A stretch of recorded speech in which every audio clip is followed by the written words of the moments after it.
Ladies and gentlemen, I am back. Damon could not get me fired despite his best efforts, but can Damn. Tommy Lloyd get Ikenna Alozie to Arizona despite the best efforts of Kelvin Sampson and Mark Pope? We're going to talk about all that. Plus, Arizona's opponents for 2026 only get better and better as players withdraw from the draft. We're going to talk about all that and so much more. Drink your water, leave a like. It's the AZ Wildcats podcast. Don't go anywhere.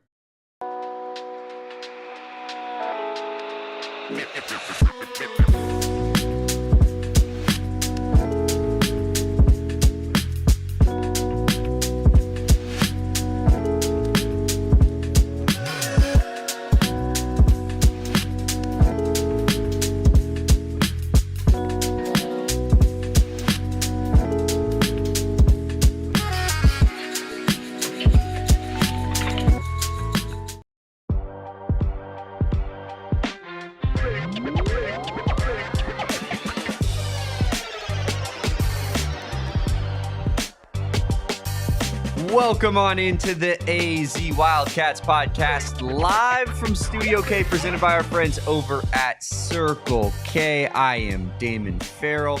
He is Kevin Thomas, and we are the AZ Wildcats podcast.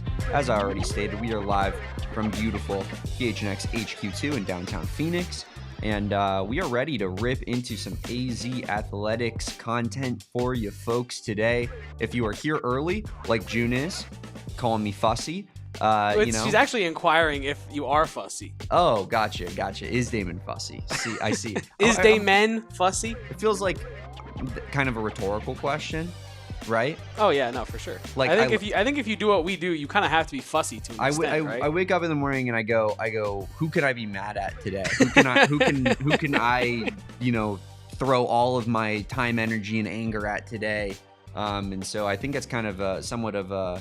You don't even need to really ask the question if Damon is fussy or not. But Kevin, how are you feeling today? Day off yesterday, well and rested, and I hope ready to just carry the show all by yourself today.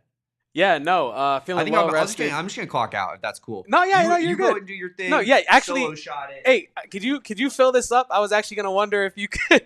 But yeah, folks, welcome back to the AZ Wildcats podcast. I am Kevo Post. I'm your boy. Oh, Damon is actually gonna come back.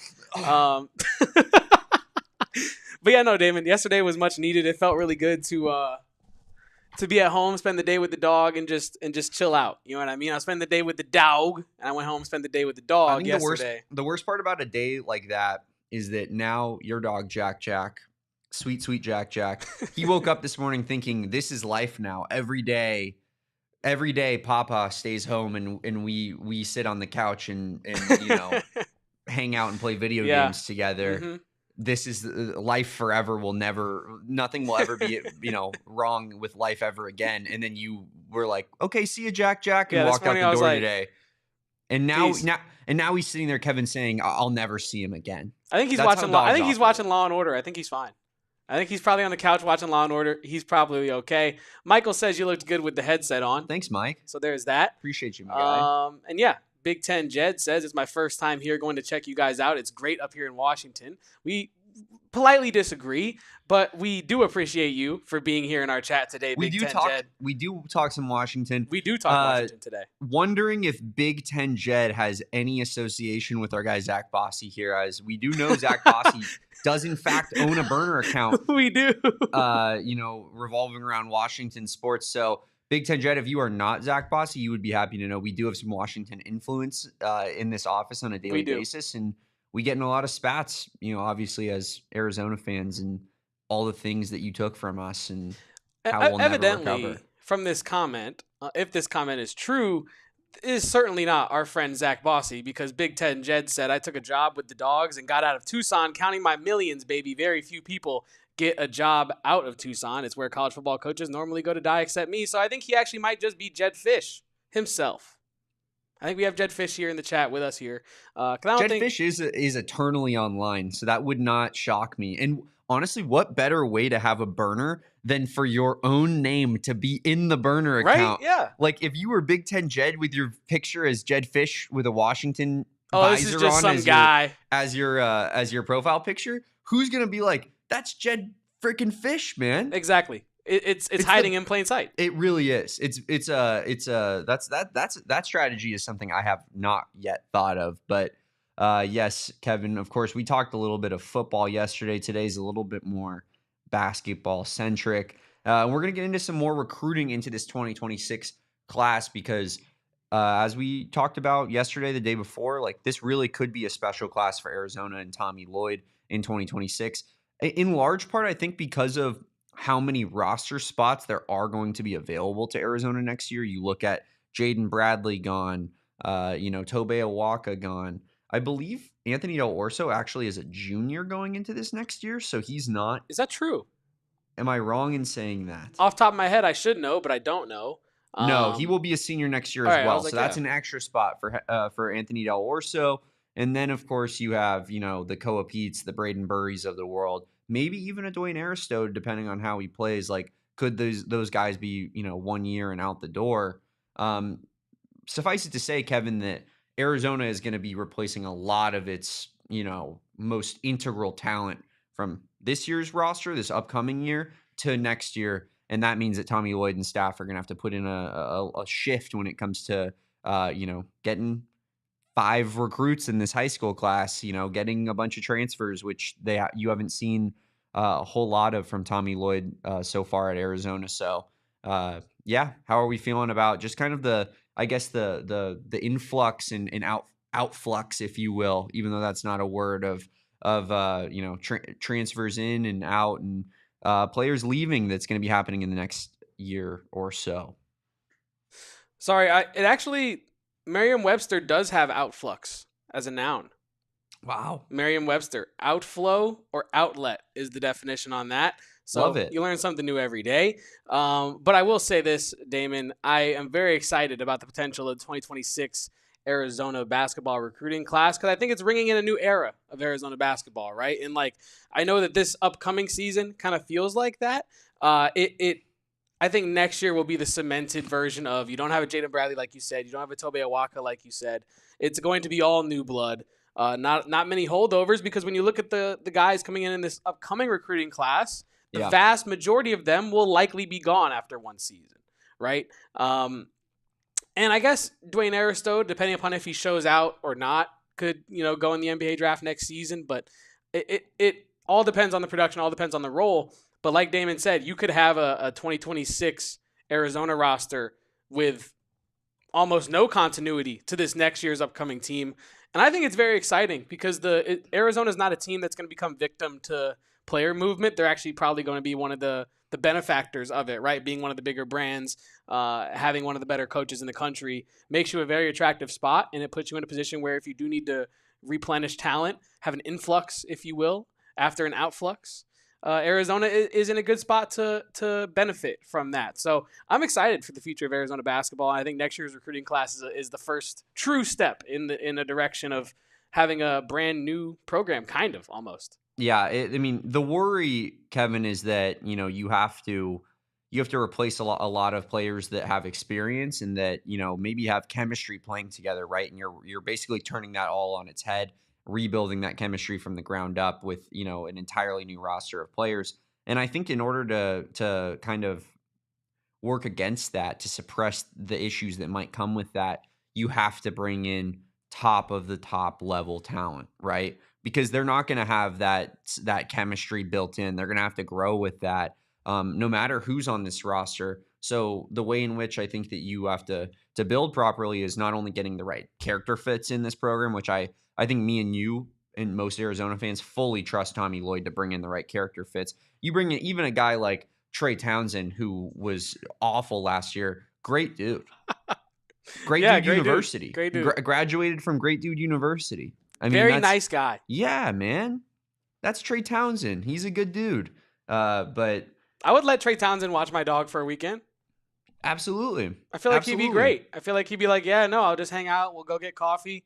You know what I mean? And I'll take the dog with me through the drive-thru. Maybe get him a pup cup. I feel like Trey Townsend. He's a pup cup guy. Pup cup guy. But yeah, you're gonna have to get those personality fits, but you also have to bring in the talent, right? And that's where I think that we start getting into looking at a lot of these 2026 recruits, Kevin. And if we're gonna start just getting into Ikenna Alozie right now. That's a guy who Arizona is clearly targeting. Is Tommy Lloyd visited him along with Kelvin Sampson, along with Mark Pope of Houston and Kentucky, respectively, as reported by Joe Tipton. And I think that this is a player that you want to lock down and maybe lock down early, Kevin, because as I was talking about with Justin Spears yesterday on our show, I don't know if you haven't done so, go check that one out. I'll have to catch up. With Elijah Williams, committing elsewhere, going to Baylor, I think that, the main thing that this sparks up in me is that I think you want to just hit the ground running with recruiting. You want to get a couple guys in the building that you feel comfortable about so that, you're not leaving it until super late in the process. Oh, is Carter going to come back or not? We don't have a starting small forward on our team. Oh, well, now he's in NBA draft and we don't have anybody to replace him with, right? Like this is, you want to get some of that talent in the door early so that you can feel comfortable about the Jaden Bradley's leaving next year, feel comfortable about the Tobe Awaka's leaving next year. Ikenna Alozie is the perfect start to that, in my opinion. I'm a very big fan of Ikenna Alozie. I feel like this is a player that, plays in Glendale, composite 5-star. I think this is a player that if you're Tommy Lloyd, when you look at his skill set, there's kind of elements of like if you mashed Jaden Bradley and KJ Lewis into like one player. You know what I mean? Mm-hmm. I think the athleticism of a KJ Lewis is present in Ikenna Alozie. I also think that the incredible finishing. He is a very creative finisher. If you go watch his highlights, you will notice immediately that anytime he's barreling towards the rim because he's this giant ball of muscle and energy, he's able to go up and under. He's able to go, he has all the different creative finishes in his bag. And I really do feel like this is a player that a lot of top programs are going to be looking after. You already see Houston, Kentucky, Arizona in the mix for him. And I don't know, Damon. I was trying to find some cons in his game, and there certainly are some cons. And we're going to talk about those here in a second. But I kind of want to walk everyone through the pros that I identified in his game, what really makes him a desirable 5-star prospect for the University of Arizona. Yeah. Like you alluded to, you're going to have a bit of a vacuum at the guard position, with assuming Braden Burries is a one and done, assuming Jaden Bradley, not assuming, but Jaden Bradley moving on after this year, right? You're going to want a great athlete. Ikenna Alozie is that. His vertical is high. He can dunk. He can catch a body on pretty much anybody, it does seem.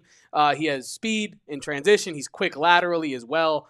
Incredible body control. I alluded to his creative finishing, but that goes hand in hand with his body control. The ability to kind of levitate, hang in midair, make adjustments, go up, bring it down, come back around on the other side if he needs to. Local, plays at Dream City Christian in Glendale. Originally from Lagos, Nigeria.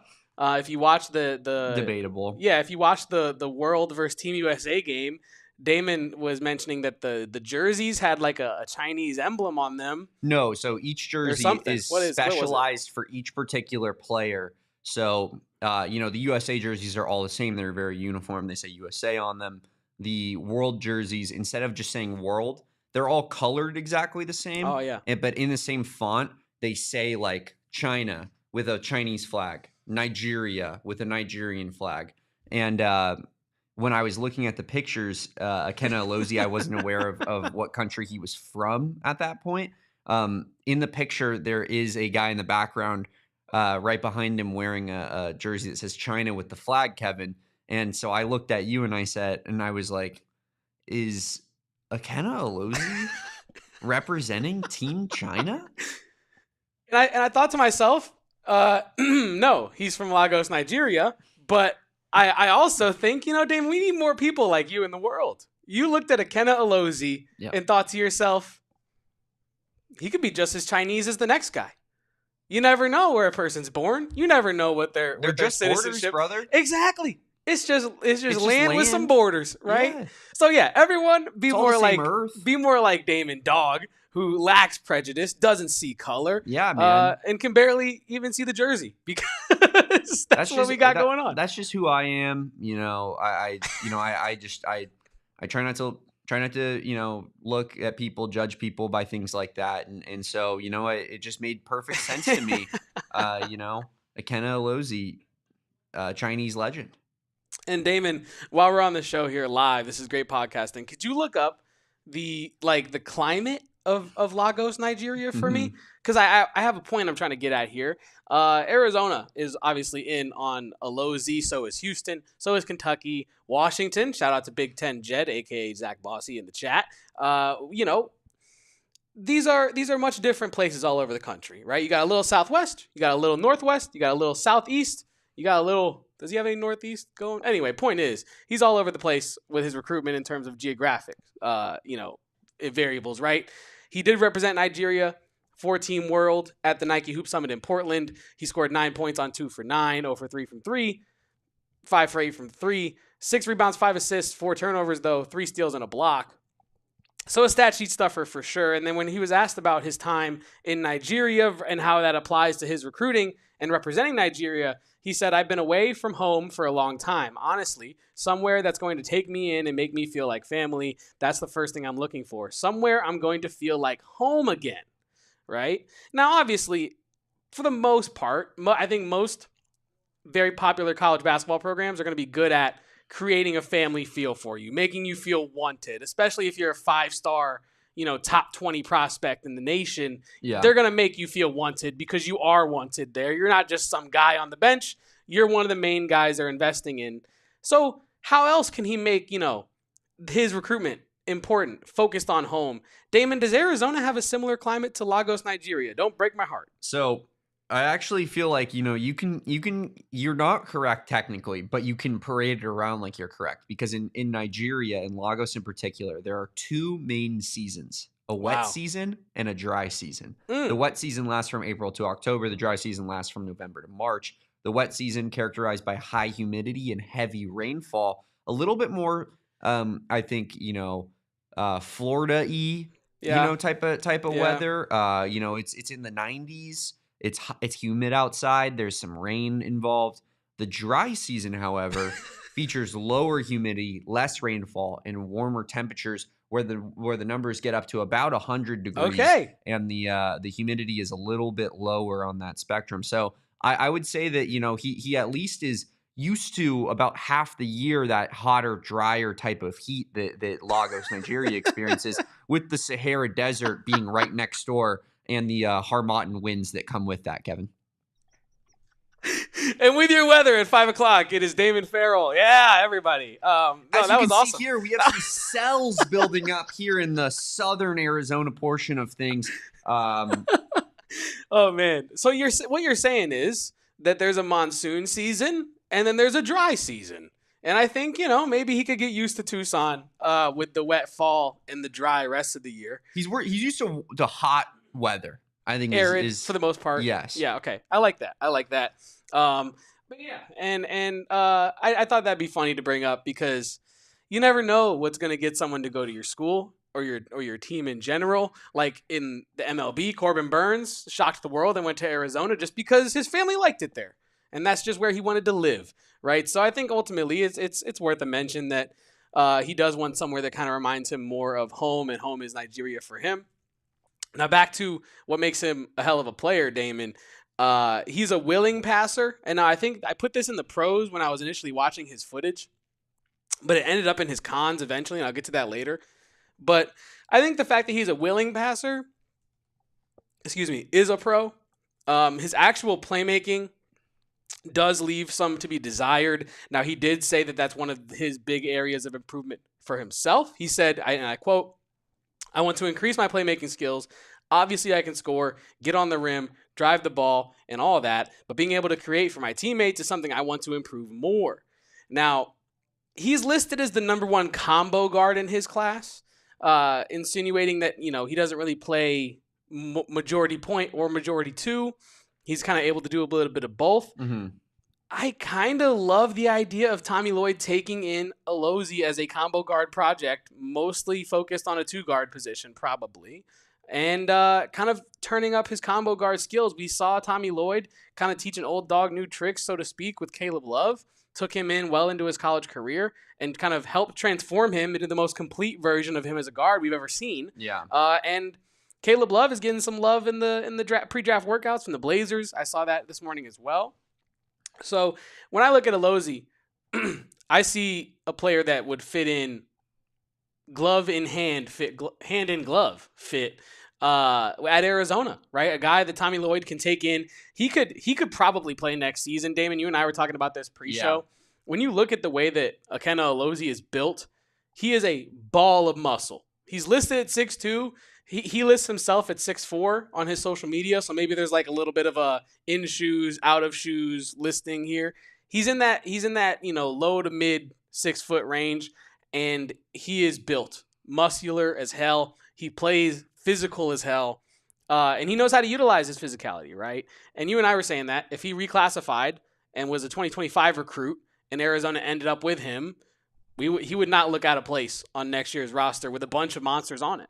Yeah, he's certainly physically pretty imposing already, even though he's in high school. Like, he's just got that frame that you can tell can add even more weight, and I don't think he would slow down much at all. He projects to be kind of that defensive stopper, high intensity player that every team needs, and every winning basketball team has on their team, really. But as far as your evaluation of him as a combo guard, I do think that he can, you're watching some of the highlights, he can get to the rack, handling the ball, and it doesn't seem like his strength, although he can do it. But yeah, I'm with you just in terms of I think the ideal scenario is, frankly, laying it out for you guys. I think the ideal scenario is that you bring in a high level transfer point guard to replace Jaden Bradley, and then you bring in Alozie that can, kind of be that 2-guard spot and just provide that extra ball handler, right? That you're going to need when you're playing a high level basketball all the time. So yeah, I mean, I think that's the ideal scenario is transfer plus Alozie plus maybe even a developmental guy. But you lose Evan Nelson, you lose Jaden Bradley. Both of those guys will in fact be gone next year. You need multiple ball handlers to be brought in. And so even though, I think even if Arizona was to bring in a different point guard, I don't think that necessarily keeps them from bringing in an Alozie, Kevin. I totally agree with you. And when, you look at the game that he has, like the skill set he has, and you alluded to it, it's not yet the game that I think you'd want your starting point guard to have at a U of A. Yeah. Right. He can handle the ball like you alluded to, but if you watch his highlights against Jordan Smith Jr., who I believe is the composite number 4 recruit in the class, number 1 point guard out of Fairfax, Virginia, he looks awesome. Another kid that is incredibly muscularly built. They were kind of just going at it. There were times where Alozie, who uses screens heavily in his game, would kind of take one beat too long, accepting the screen, or didn't really know what he, wanted to do with his dribble, and he would get ripped. And I think that kind of happened, I believe, like 2 or 3 times in that highlight clip I was watching. So he's a player that can handle the ball in, I think, open space, and I think at times in that middle of the lane, the chaos of it, I think he can handle the ball there a little bit. But as the number 1 ball handler on a team like Arizona who's trying to compete, I don't think that he's that guy coming into college. That's to your point. You'd want the transfer experience at the point guard position, the ball handling that you can trust at the point guard position. But I think where he would shine in that backcourt, Damon, would be with his crashing to the hoop, because he is an incredibly aggressive player. Loves to play off of the screen. I think you could still have him play off of screens, even though he is playing that too. We saw it with Caleb Love this past year. So yeah, I totally agree. Even if you bring in a high-profile transfer point guard in the year 2026, that does not rule you out from bringing in Ikenna Alozie, because I think his skill set right now is actually predicated more towards a 2. I think that right now his size, though, makes more people think he's more of a 1, which is why he's listed as a combo guard, because he is literally that tweener of like 6'2" without the true point guard skills. Yeah. But all the skills of a 2 without the size of a 2. I think that the combo guard evaluation is a little bit of a NBA projection, just because of like you're saying, like prototypically a 6'2" player is a point guard any day of the week. He's listed as a a combo guard as a recruit, because I think he needs to improve upon that ball handling, the prowess to really, thrive at the next level, Kevin. But I do believe that, as of a college player, especially as a freshman, he projects a little bit more as an off-ball guy, a little bit more as a secondary ball handler. But yeah, I mean, a very, very good player, and a player that Arizona fans should, be thrilled with if he ends up at Arizona. But Kevin, I did want to get into more of this, local Arizona in-state class, not just talking about Alozie, but we'll do that right after the break here on the AZ Wildcats podcast. As things around us in the office fall apart, apparently, I don't know what's going on with that. But if you don't know what's going on with your money, check out our friends over at Monarch Money, because they can help you organize your finances, keep track of your influxes of money and your outfluxes of money. Are you spending too much money on streaming services? Are you like me, spending too much money on playing cards, trading cards, things of that nature? Then you need Monarch Money. You can use code PHNX at Monarch Money for half off of your first year. That's 50% off of your first year at monarchmoney.com with code PHNX. Monarch Money is the best finance tool on the market right now, named Wall Street Journal's best budgeting app of 2025. I use Monarch Money myself. The thing I appreciate the most about them is their goal setting tools. You can set goals like, hey, I want to save for this upcoming trip. You can associate that with one of your accounts, and then any money you get in or out of that account will go towards that goal. I think it's a great, great tool that you all should get a hold of so you can get a hold of your finances at home, because I learned so much about my spending habits, and, spoiler alert, they weren't so good. So check out Monarch Money. You get control of your overall finances like me by using code PHNX at monarchmoney.com in your full browser for half off of a full year, saving you money on saving money. That's what we do here at PHNX and Monarch Money. Monarch Money, definitely something I'm going to have to hop on and get a subscription to, Kevin, because I feel like I'm just hemorrhaging money left and right. But another way that you're going to be able to save some money, some massive money, when it comes to one of the biggest purchases you could possibly make is with our friends at Empire Today. We have a promo code for you. It is PHNX. That's going to get you $350 off your new flooring, Kevin. Here's why Empire Today is the right choice for you when you're buying new flooring. It's not like those big box stores where you have to go in, pick your flooring out, then you got to lug it all home. Empire Today makes the process as seamless and easy as possible. They show up to your house. They give you a free in-home estimate. They use their virtual floor designer to take a picture of your living room, kitchen, bedroom, wherever you're getting that new flooring installed. And they're going to show you what that flooring that you chose is going to look like in your home before you make a massive purchase. That's why Empire Today is the best, because they've thought of all of these different little nooks and crannies, Kevin, that, maybe a company will just say that, does a lot more other than just specializing in flooring, like our friends at Empire would not. So Empire Today, it's just the absolute best way to get yourself some new flooring. It's a national company. You can get it anywhere in the United States, not just here in the great state of Arizona. And like I said, schedule a free in-home estimate today, because some things are just better at home. PHNX listeners can receive a $350 discount when using promo code PHNX. Yes, guys, you heard that right. $350 discount with promo code PHNX. Sheesh. Restrictions apply. Visit EmpireToday.com/PHNX for full details.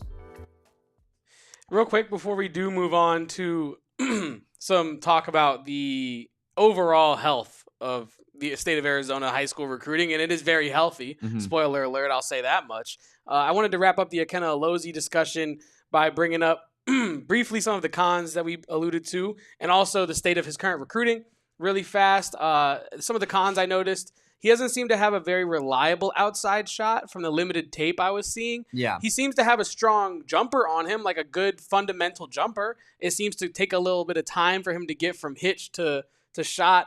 And also, it just doesn't seem like he's very confident in a contested outside shot off the dribble. It's more spot up, open threes, and things like that. When I see that, Kevin, when I'm watching highlight tapes and I don't see that a guy really is like letting it fly from deep, I'll be honest, I think almost any high level basketball player that's, a 4-star recruit is going to be able to hit decently open 3-point jump shots at the high school level. It obviously takes a step up when you go to college, but based off watching Alozie's highlights, I don't really factor him much as a perimeter Correct. shooter, even though I saw a couple makes in there. That doesn't really move me at all. I need to see a little bit more movement threes, a little bit more off the dribble threes, and like the higher intensity 3-point attempts that they showcase a little bit more skill from a perimeter shooting standpoint. Well, Damon, can I interest you in his mid-range shot making ability? Please Because I do. think that's actually one of his biggest pros outside of his ability to get to the hoop. His ability to drive, stop, find a mid-range jumper, even if it's contested. Yeah. His mid-range bag is pretty deep. So I think that there actually is a route for him to be a, I'll say, serviceable 3-point shooter, in the sense that even if Jaden Bradley is open, he's still looking to drive. Mm-hmm. I think that Alozie projects, in my opinion, as a player that if he's open, maybe if there's a closeout, he'll drive. But if he's wide open, I think he's going to end up shooting it at his peak of talent, which is not where he's at right now. And I think also he knows he's faster, stronger, and his game is predicated on getting downhill. So why not just abuse that at the high school level and make yourself look as dominant as possible? That's where I think his head is at. And then a note on his recruiting before we move on. Last month, as you alluded to, Joe Tipton reported that he was visited by Houston, Kentucky, and Arizona.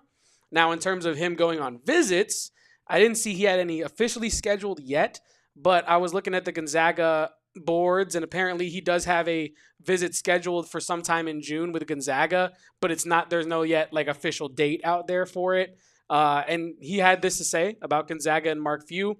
I still don't know much yet because they started recruiting me so late. So it's a new program and a new recruitment process for me. That's his notes on Gonzaga. So it seems like Gonzaga's kind of on the outside looking in right now. They're trying to catch up. Exactly. And from things I'm seeing, it doesn't seem like Arizona has the inside track as of yet. It seems pretty open still.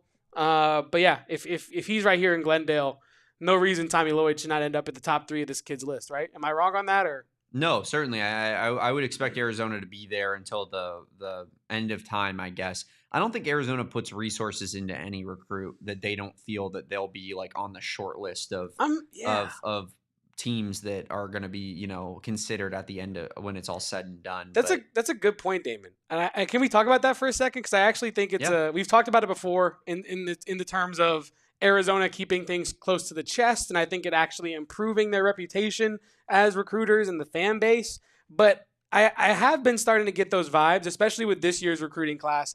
There were not many players that we heard about Arizona being in on that Arizona didn't make it into at least the top 5 on, or at least the top 3.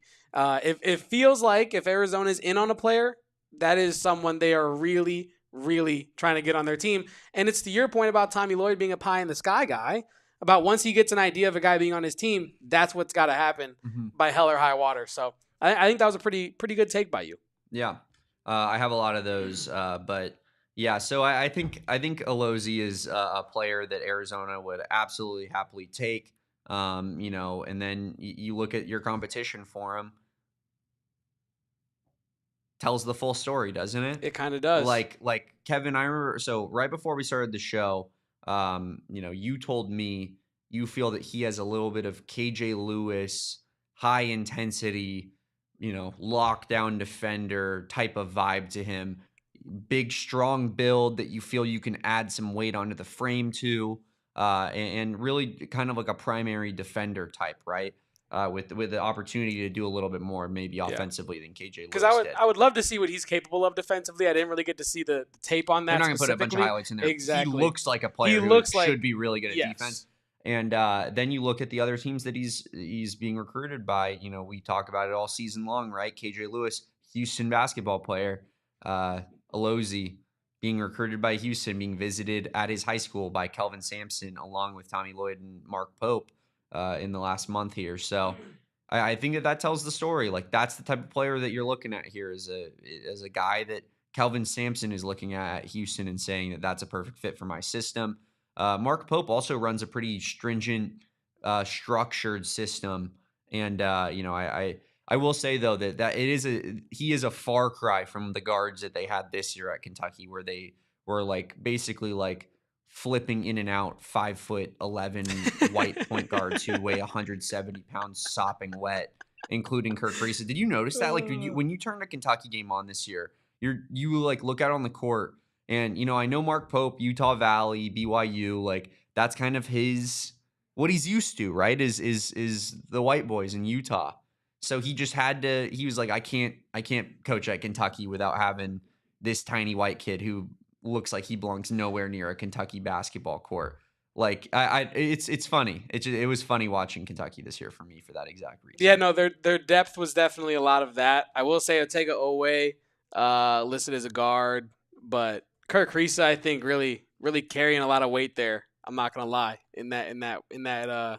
Well, they had another guy who played more than Kirk Risa because Kirk Risa obviously was hurt a lot of last season. I'm trying to see who it was here. Wasn't Trent Noah, although was it Colin Chandler? I don't know. I'm looking at who played the most minutes for Kentucky. Otega Owe, Jackson Robinson, who might be the player you're thinking. Oh, he is certainly not the player that you are thinking of. But yeah, I don't know. I will address while you find that name. I will address Michael's comment here in the chat that says, "Kevo, what are the thoughts on Tyon Grant Foster heading to Gonzaga?"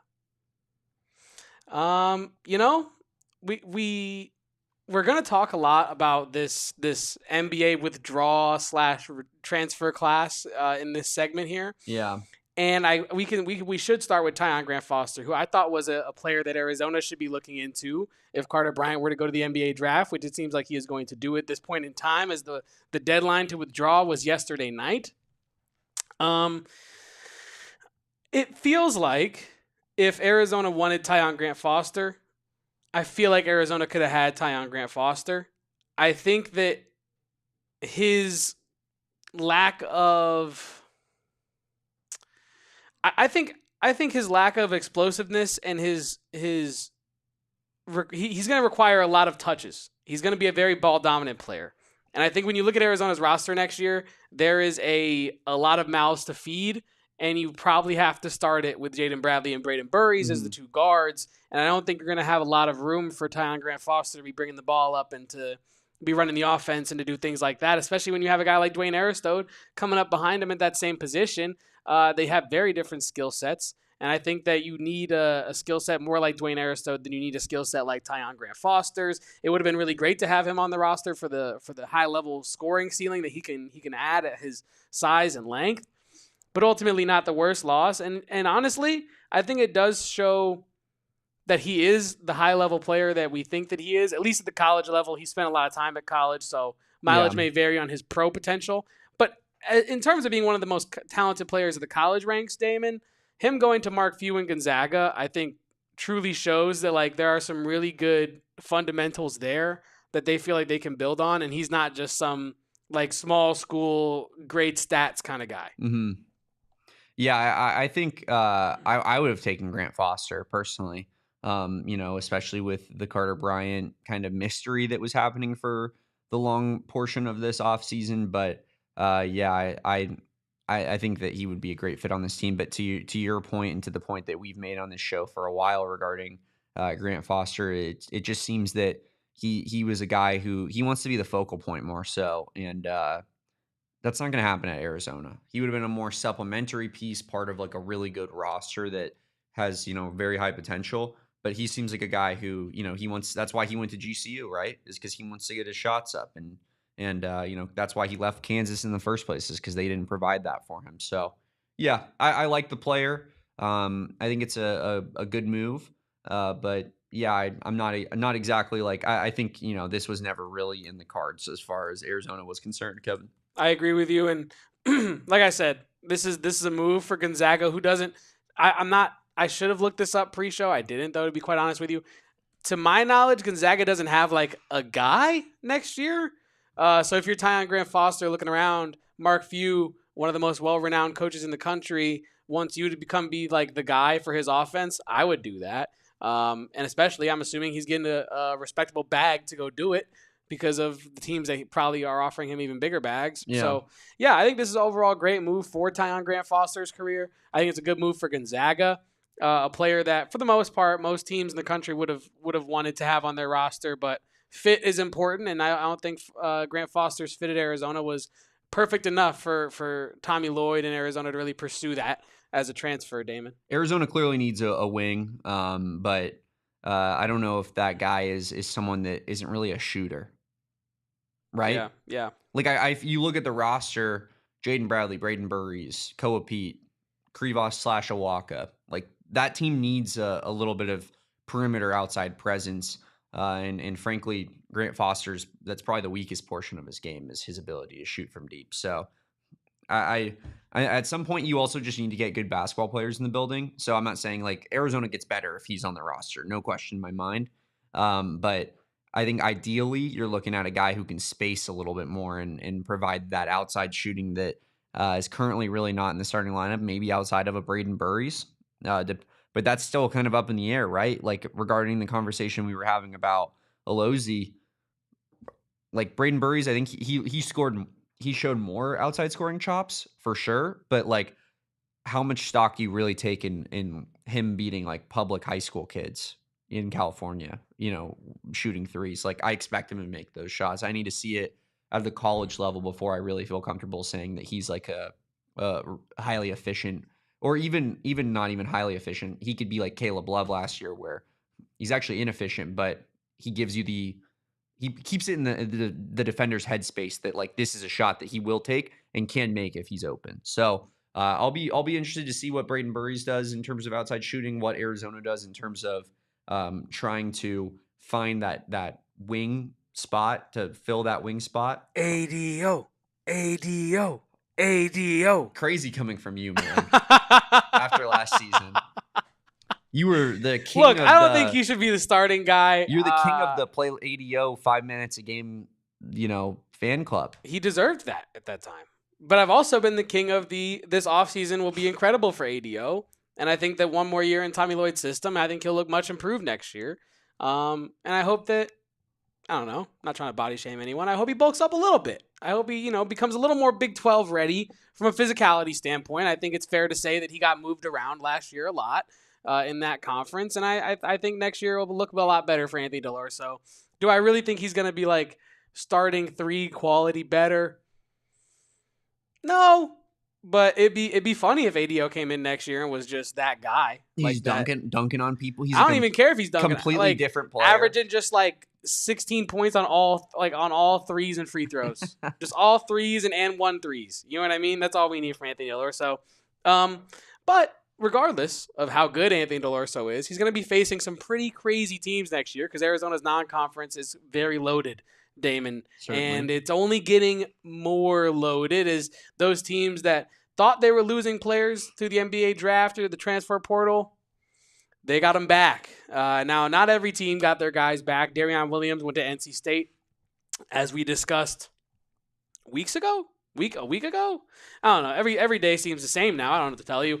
But there's a long list of players on Arizona's schedule next year that could change the outlooks of those teams if they went to the draft. And a lot of these guys have returned, starting with like probably the biggest shocker of any one returner in the NBA draft class, a guy that recently said he was 10 toes down into the NBA draft. And it seems like Alabama said, hey, LeBaron Philon, we want you back. How much is it going to take? Here's a blank check. And he is all of a sudden a buzzer beater, if you will. Shout out to AZ Cats G if you're here in the chat today. A true shocker, LeBaron Philon back to Alabama. So one of Arizona's non-conference opponents gets their biggest get back for next season. Damon, and the list continues. Yeah, there's a good amount of names here that have an impact on Arizona's schedule next year, Kevin. Milos Uzan, returning, which, I think we somewhat expected. Don't think that he necessarily was Correct. An NBA player at the moment, but he certainly is one of the best players in college basketball and killed Arizona, especially in that first game this year. But Darion Williams, who we've discussed at length on this show, that news was made a little bit more I guess it was like a week ago that he pulled out, but yeah, and it actually helps Arizona after he measured in at 6'2" as a power forward or whatever he did without shoes. Did they use Ikenna Alozie as the measuring stick? Dude, did you I just I don't know, did you see what he measured in at? No, I'll look it up. He was under 6'6", I believe. And immediately basically return to college basketball. But you have on the other end of the spectrum a guy we've talked about, RJ Lewis, staying in the draft. Felt like things were very quiet on RJ Lewis. Now we'll see if he gets drafted or not, but didn't feel like maybe he had that much interest, Kevin. And I don't know if that felt that way to you, but it almost felt like to me at least that St. John's was moving on without him, that other schools weren't really going hard on recruiting him, and I feel that plays a factor in him staying in the draft somewhat, where there seemed to have been a little bit of a mental personality thing with RJ Lewis in particular. And then of course you have Kansas State, Kevin. Yeah, and this is the one that, like, in my opinion, what's the word I want to look for? Scares me the most. I think is a little bit dramatic, but this is the most impactful, I think, to Arizona next season in terms of actual on-court results. The one that you have to, as an Arizona fan, think about the most. Yeah, at least factor in your mind, your thought process the most. PJ Haggerty to Kansas State. Now you look at last year's K-State loss, and I think we all remember it as a game that Arizona should have won going away. I think it's forever burned into my head, but I could be wrong. They shot 2 for 22 from 3 in that game, Damon. It was disgusting. That should have been a game that Arizona won handedly, and they did not. And K-State, Jerome Tang, after last year's disappointing result, he's tapped into the transfer portal in maybe the best way of anybody in the country, adding 21 point per game scorer PJ Haggerty and Tyreek Smith from Memphis. He also goes out and gets Nate Johnson, who, if you remember, Arizona played him in March Madness as he was on Akron. He was a player of the year in the MAC last year. And then they also go out and get Abi Bashir Jr., who averaged 20 points at Monmouth last year, and Kamari McGriff, 11.5 at UNC Wilmington last year. So K-State has absolutely retooled, absolutely reloaded their weapons for next year. And I think PJ Haggerty ending up in the Big 12, it hurts, Damon. It hurts. You did not want to see one of the hottest transfer talents end up in the conference and not on your team. Not saying Arizona should have wanted him, but I'm saying, you just don't want to have to face that guy. Yeah, for sure. And then there's a couple other guys right here at the end. Pettiford from Auburn, who was playing in the national championship this year, and Miles Bird from San Diego State, 2 non-conference games on Arizona's schedule that, are a part of that gauntlet that Tommy Lloyd and co have put together. So yeah, lots of moving parts here. I would assume, Kevin, that that this is kind of the largest, I would say, like, moving parts that's going to be happening roster wise in college basketball. Going into next season, there might still be a few pieces here and there that fall into place, maybe some international prospects potentially, eye emoji, but you never know. So yeah, that's our look at next year's season, our look at 2026 recruiting as of right now. Next up, Kevin, we're gonna break down some football news. We're going to get into, another accolade for one Devyn Netz, and we'll get into all of that right after the break here on the Easy Wildcats podcast.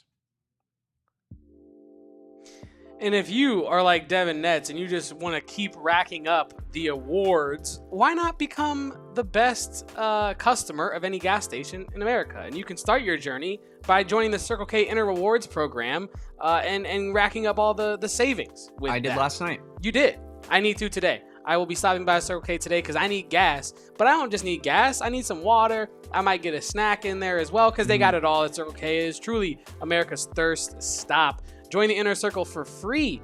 It's their free membership program. It's easy to download. You can do it right there at the pump. Just put in your email and your phone number. You'll be done by the time the gas is full in your tank. And after that, you get 25 cents off on your first 5 fill-ups, 3 cents off every day after that. And once you get enough of those 3-cent fill-ups, you graduate to the 5 cents discount every time you fill up at Circle K. Like Damon, like myself, like Erica, pretty much like everybody in the Wildcat family. And if you're not a part of the Inner Circle, you're missing out on 79-cent Polar Pops, 99-cent Frosters, 3 for $7 Ghosts, 3 for $5 Gatorades or Gator Lights.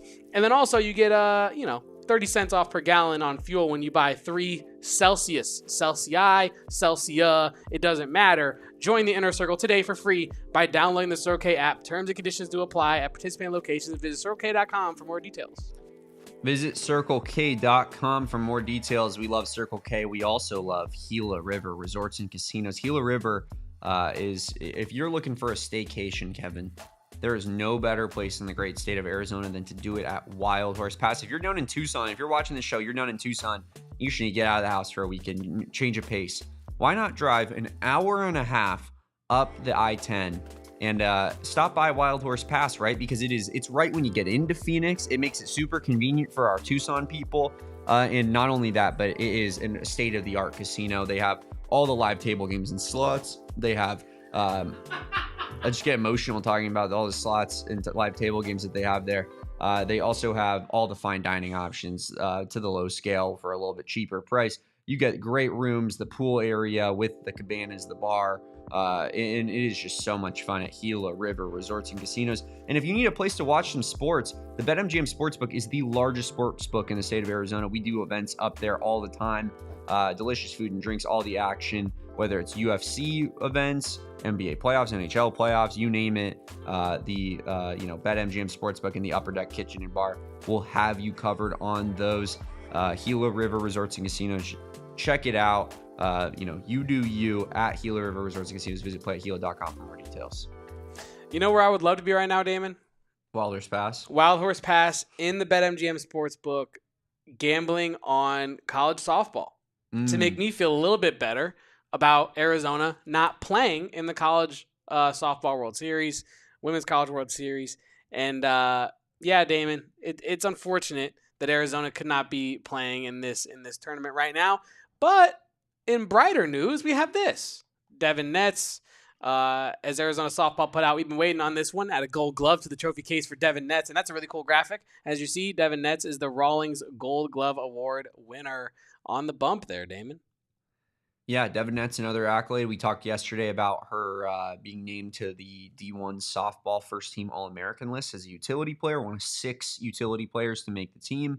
But on top of that, Devyn Netz, Gold Glove, Big 12 Player of the Year, just racking in, Kevin, the accolades one by one, and a phenomenal end to a great career for Devyn Netz. I think there were definitely times where you saw that star potential from her throughout the early portions of her career, but I never really thought she would be this elite level of player by the end of her career. And been really cool to see, a player in today's day and age stay for their entire tenure out of school and love that experience from day one all the way to their last day on campus there. So shout out Devyn Netz, shout out Arizona softball, I guess.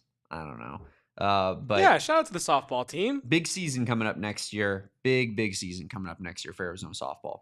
I also would be the shout out softball if I didn't have this to say. Devyn Netz, Sydney Stewart, and Dakota Kennedy is that group, that little trio, is the largest group of NFCA All-Americans from Arizona since 2021. Mm-hmm. And now this is big news. Those 3 took the total number of All-American honors in Arizona history to the tally of 114. Why is that relevant, you ask, Kevin? Well, because that ties UCLA for the most All-Americans ever, all time. So, yes, congratulations to Arizona softball for that. We do wish that the season could have finished a lot more positively, but there's still some history being made there.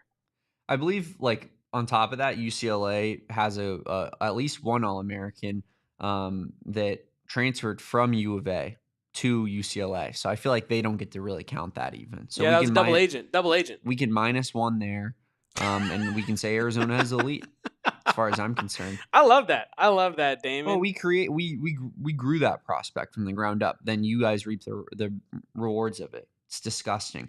I will say though, I don't really care about, obviously Aisa Silva, we mentioned her on yesterday's show. She was figuring to be a big arm for Arizona next year. She, Tucson native, went to Mountain View High School, transfers to ASU, and joins the Sun Devils, who, of course, are, little sis when it comes to softball. Constantly trying to be good, but constantly just below our level. That one doesn't kill me it doesn't feel good. Obviously, you never want to lose players to ASU, but when Janelle Mayoño and I'm forgetting the other girl's name, who I think Charlize Palacios, both transferred from Arizona to UCLA. That crushed me. Yeah. That absolutely crushed me, Kevin. I just, for me, it's like that. It's that like the idea of like leaving for your main rival of sorts. So like if an Arizona basketball player left for UCLA, I'd be sick to my stomach. If a UVA football player left for ASU, I would be sick to my stomach. So that's you know what I mean? Like it's sport by sport. It's not always just ASU people, but some of that stuff sticks with me for a while. I am a hater at heart. We talked about it at the start of the show. No, yeah, it's okay. It's totally okay. It's kind of like you're gonna leave ours, like Arizona and UCLA and Oklahoma softball are probably the 3 best softball programs of all time. You're gonna leave us for them?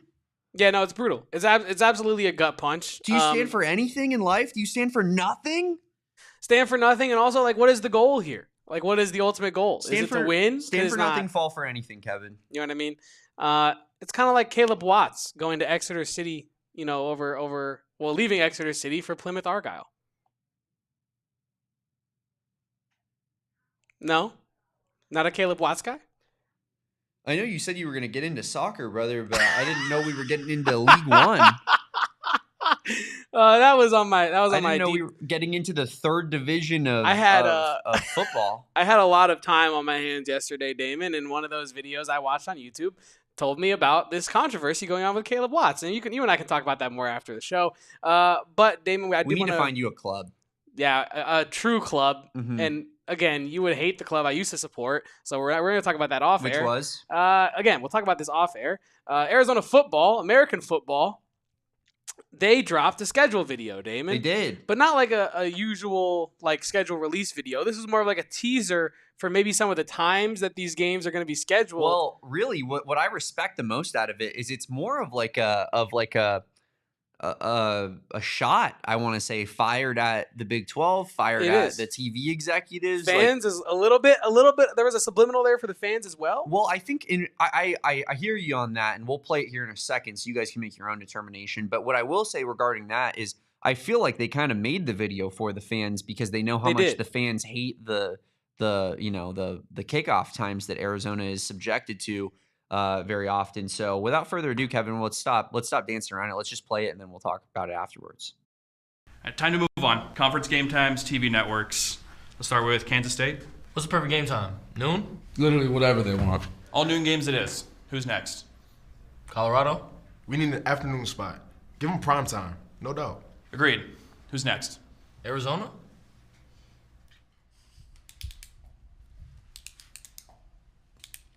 Literally, the earliest start time for them is 10 p.m., and I don't want to see a second earlier. Can we do midnight? Is that even legal? We're not going to talk about that. But what about the fans? How are they going to watch games at Arizona Stadium that late? Aren't they going to be mad at us for that? Don't worry about it. They'll blame the athletic department. We'll be fine. Facts. Deal. All night games it is. Everything's going exactly according to plan. So Arizona obviously spoofing the fact that they get 7, 8 p.m., 8:30 p.m. even sometimes kickoffs. Can we do midnight? Is that even legal? It's midnight on the East Coast, and that's why no one watches our games. But shout out the team, shout out the athletic department for putting that together. Very funny. You had multiple people that work as staff in the athletic department. You had Brett Gleason, of course, who's baseball and football SID, who's standing up there, leading the charge there. Kevin, what an acting performance from our guy Brett Gleason on that video. I want to talk about acting performances. Chuba Mu'ai. He's becoming an actor. He's gonna be an actor. How long until we see him in? You know what I see him in? I see him as like a comedic relief role in like an Adam Sandler straight to Netflix movie, and it just lives in Arizona fandom forever. Mm-hmm. And that's what I need. But no, in all seriousness, like the phone commercial from the last playoff run. Yep. This now, Genesis Smith becoming a star as well. Yep. I mean, he's I would say yeah. But I mean now he's like being cemented. EA Sports knows it, In the promo, he was like the main guy with the turnover sword. In the video, he's the one doing the turnover sword. So, yeah, Damon, that was awesome. Late games suck, but that video was awesome. Yeah, I know that took a chunk out of my guy Kevin here, thinking about his Saturdays later in the future and how post-game shows will be ending at 1 a.m. for your boys here. But Just make a bowl game. Just make a bowl game. Literally, don't make it all for nothing. Yeah. All for naught. Yeah, please. If you guys can just think about the little guy. Throw together at least 6 wins, we would really appreciate that. But Exactly. fun video. I think it's funny that they're spoofing kind of the late kickoff times because they know how big of a thing it is in this fan base. Oh, they'll just blame the athletic department. Yeah, that's pretty good. Yeah, I mean, the late games. It's not ideal all the time. I like late games as generally, but I don't like late games 100% of the time. Jacob Franklin, so on wrong brand. pod. Wrong so pod. on brand here. What do we think about the state of the Snakes? D-backs in an hour. Here, I'll read you what I texted my friend earlier, Jacob. My baseball team is dead and buried. Organization disbanded. Employees jailed. There you are. Those are my thoughts on Snakes baseball as of right now. And our guy Kevin Ginkle, not looking so hot, Arizona fans. The bear is down. The bear is down. Yes, it certainly is. That's really all we got for you today. And I believe on that video, right, there's only 3 games that got scheduled. I believe so, yeah. So far, right? From a timing perspective, I think it was, just those first 3 games of the season, but they are all late games. So, as well as Kevin, I did see as well, and I tweeted about it. So go check out my Twitter at Damon Dog. They announced the Friday games for this college football season, and Arizona gets 2 of them. Oh yeah. So does ASU. ASU, because Arizona and ASU play each other on that November 28th, day after Thanksgiving game, per usual. Always on a Friday, always pretty much nationally televised. But September 12th, against Kansas State, Arizona gets the second Football Friday kickoff of the season, which I believe last year's was as well, right, Kevin? Wasn't Kansas State last year on a Friday? I think so. And it was on national TV. And it was on national TV. Of course, we got dog walked in front of the nation. I forget if it was a Friday or a Saturday, though. I think it was a Friday. So, yeah, you're looking at 2 Friday games this year. Interesting stuff as the schedule starts to round into place. But, yeah, Kevin, we'll keep you locked and loaded when it comes to more football news and notes throughout the course of the season. Oh, yeah, I did want to mention real quick, they do have the coaches in the college football 2026 video game. They announced that they are adding all coaches this year. It's not just going to be the players. So you get to use Brent Brennan, Seth Dagey, Danny Gonzalez, and make decisions regarding their future when you make a dynasty mode. Yeah. No, yeah, I'm excited for the real coaches to be in the game, Damon. I'll say that. I'm excited. It's gonna create a lot of funny content. Would you like to digress as to why, Kevin? Oh man, I think I'll say this. Any coach across the country, it'll be fun to see them put in situations that maybe they wouldn't be put into in real life. Yep. Whether on the good side of things or on the bad side of things.